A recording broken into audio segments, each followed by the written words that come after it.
Hello from Southern Ontario, February 7th. So, as two of the Coutts 4 have finally come to trial and been released, I want to take a look back at what happened at the Coutts border crossing.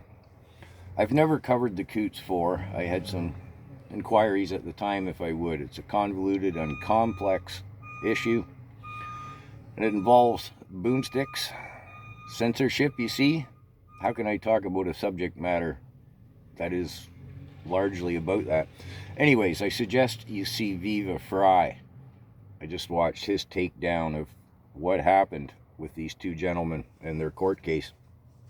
But let's go back to the Coutts border crossing, because to this day, the government claims can't have that border closed, costing millions in trade. Why, it was going to shut down the entire North American and perhaps South American continent as well.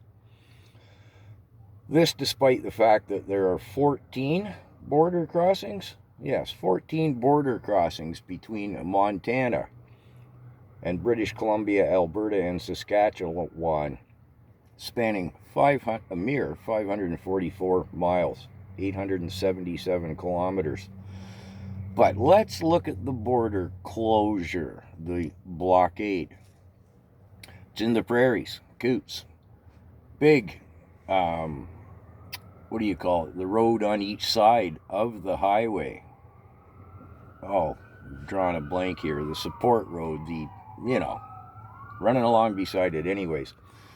That's where the protesters were. They didn't have the border closed.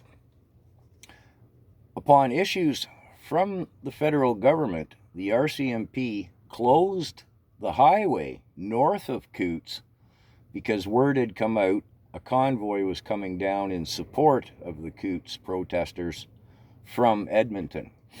That's right, yes. And it came out at the inquiry and in other places since that, yes, the RCMP got their orders to close the highway from Ottawa, not from Kenny, the provincial premier.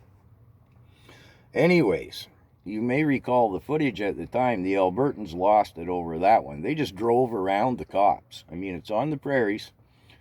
They just drove their trucks and tractors around the police blockade of the highway and flooded into Coutts. Then the border got closed. Negotiations went back and forth, blah, blah, blah. What are our dates?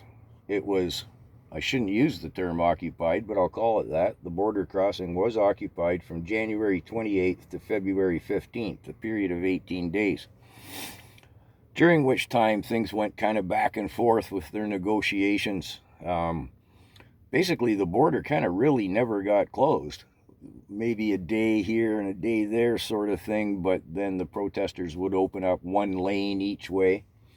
And again, another 14 border crossings within a 544 mile span. Yeah, remember that gentleman and his wife flew in the helicopter load of supplies? I see they were in a big limo at Coutts. Well, at the trial of the Coutts 4, not at Coutts, because I think it was in Edmonton, the trial. But yeah, it wasn't the protesters that shut the border. It was the RCMP that closed the highway.